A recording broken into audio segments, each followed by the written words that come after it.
Today we've got a story about one tough Appalachian woman who did something that a whole lot of folks would have been scared of doing. She stood up all by herself to a powerful coal company trying to take everything she had. And she won. It's the story of Ollie Combs, another one of the stories of Appalachia.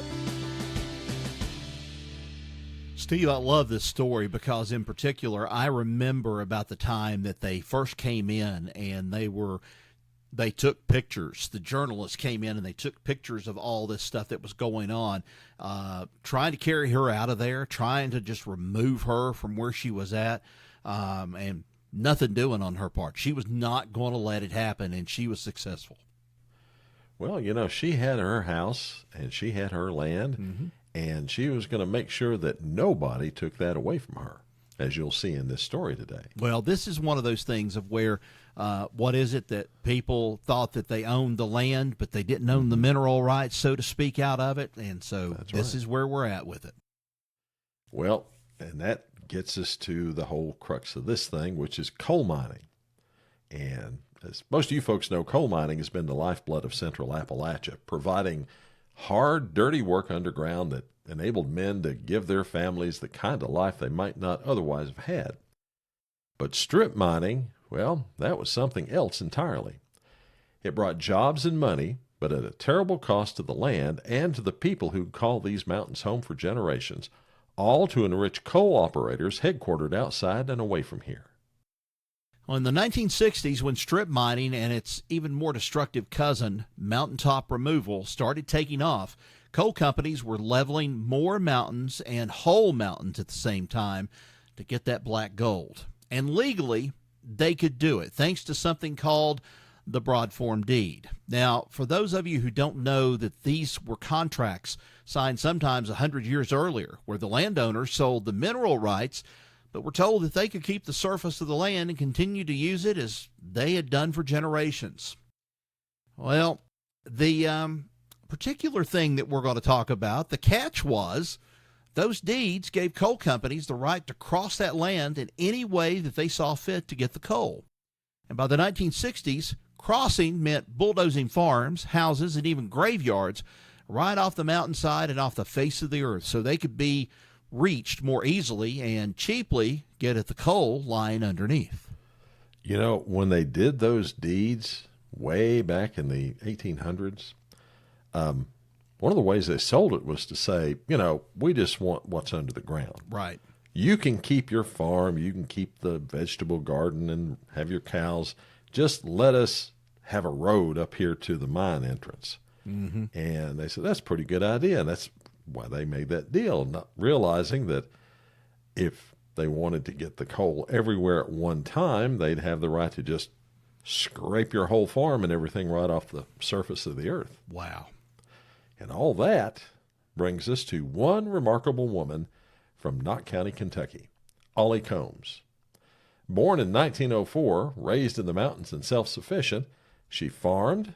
Then during World War II, like so many wives did, she got herself a job working in the mines. Hard as that life was, she wouldn't have traded it for the world. But by the mid-60s, things started getting rough. Her husband passed away, and her son Jimmy had been paralyzed in a car wreck years before. And that left Ollie as Jimmy's full-time caregiver. But she had her farm, and that land and the food she grew on it meant security. Well, it did, up until November of 1965, when men from the Caperton Coal Company showed up at her house with bulldozers, ready to tear her life completely apart. And Ollie, well, she wasn't having any of it. Instead of simply going and taking it to court where another neighbor had already lost right then and there, she decided to do something simple but powerful. She sat down in front of those dozers and she refused to move. Well, all day long, Caperton's men pleaded with her, trying to reason with her, and when that didn't work, they began to threaten her. But no matter what those men said to her or threatened to do to her, she wouldn't budge. And then two of her sons joined in on the protest. That's when the coal company decided to take things up a notch. Their high-paid lawyers went to the local judge, got a restraining order against Ollie, ordering her to move or face the law. And you know what she said? No. So they arrested her. Now, Rod, she didn't make it easy for the police when they came to arrest her.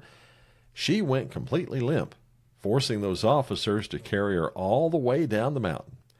And later she said, "I was just trying to see how heavy I could be. I wanted to see what they'd do. I didn't think they'd actually carry me off." Now, all this commotion on the mountain got the attention of a member of the press, a newspaper photographer named Bill Strode, who was there to report on another run-of-the-mill arrest and instead found himself at a turning point in the history of Knott County. He caught the whole thing on camera, and when the police spotted him, well, they arrested him too. And when the story of the old lady protester and the reporter being arrested hit the news, those images of a tiny mountain woman being carried away by the law spread far and wide beyond those Kentucky hills. Well, at her hearing, Mrs. Combs admitted to blocking the coal company's work, saying plain and simple that she didn't want her land destroyed.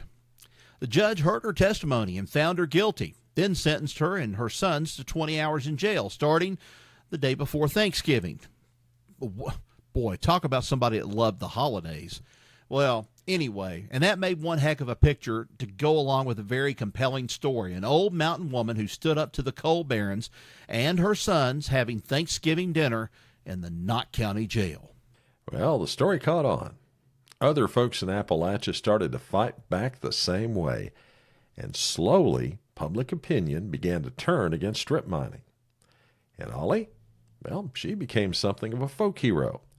She was called to testify in other court cases, and many believe she played a huge role in getting those broad-form deeds outlawed in Kentucky. But Mrs. Combs had other priorities too, and by the mid-'70s she had stepped back from protesting to care for Jimmy and for her youngest son. But despite the law dragging her down the mountain, the judge throwing her and her family in jail, it turned out to have been all for nothing for Caperton Coal. You see, all those pictures, all that bad publicity that she generated, it worked. Caperton never stripped her land, nor did they demolish her home. Instead, Steve, they cut a deal.